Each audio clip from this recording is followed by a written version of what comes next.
A 52-year-old man is now dead after crashing his motorcycle and getting hit by a vehicle this afternoon on SPID. It happened just after noon today, where police say a motorcyclist was driving eastbound of SPID from the Everhart exit. The motorcyclist then clipped the back of a stopped vehicle, was thrown into the next lane, and got hit by another vehicle. We're told that vehicle dragged the 52-year-old motorcyclist for about 50 to 60 feet before stopping.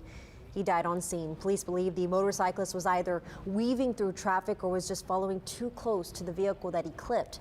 They want to remind drivers to be cautious when they're on the road, especially in this area that's known to have a lot of traffic. You know, you still need to make sure that you're slowing down in this area, especially on Fridays. You know, make sure you have a good following distance and your speed is such that you can stop if somebody were to come to a sudden stop in front of you.